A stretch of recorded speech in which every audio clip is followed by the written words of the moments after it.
waxaa wax la yaab la ninka maanta leh fatwadii sheekh umal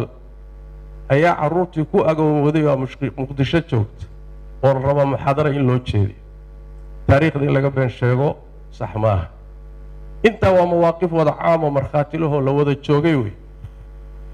haddii aan ummad soomaaliyeed dhiiggeeda daadinayo ama xalaalaynayo markay dhibaatadu gaadho uma soo gurmadeen haddaan qabo in la daadiyana xoolo uma soo ururiyeen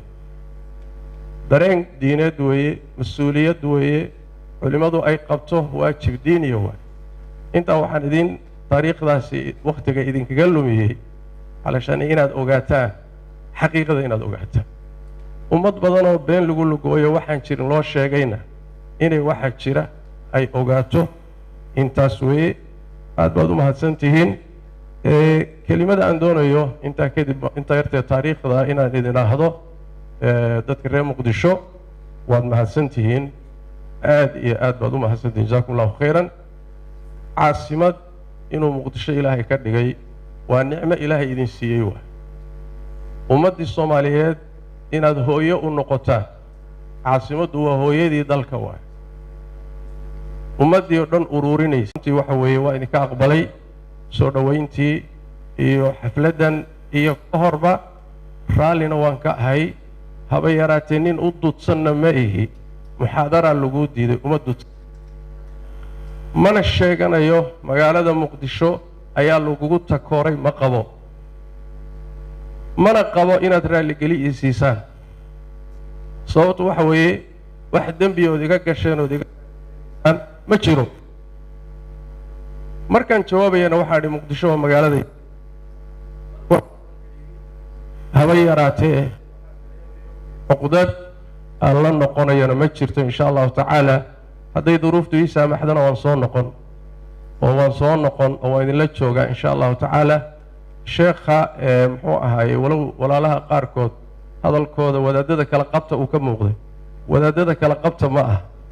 masaladu wadaadada kala qabta ma aha masaladu waxa weeye wadaad baa khaldamay ninka khaldamayna waa in la yidhahdo waad khaldantay saasay baasha ku hagaagtaa annagu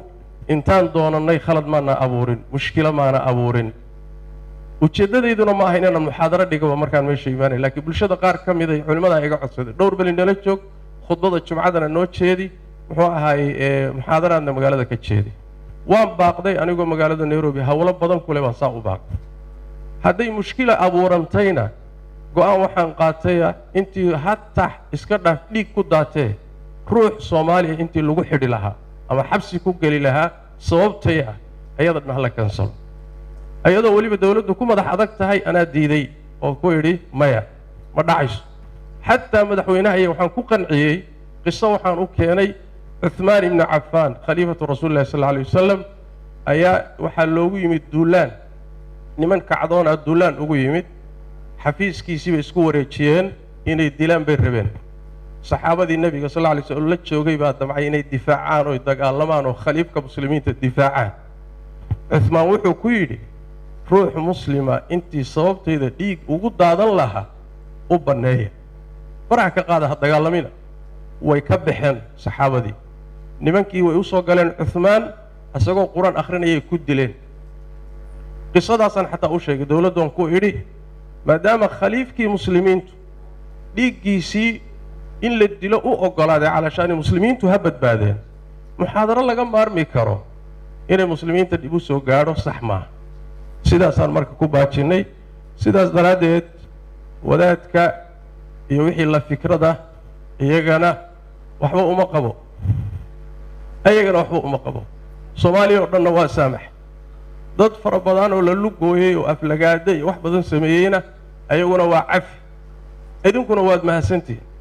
haddii uun munaasabadii timaado oo laysu yimaadana masaa'il wixii ah culimmada dhex yaalla in laga wada hadlay ku fiicanta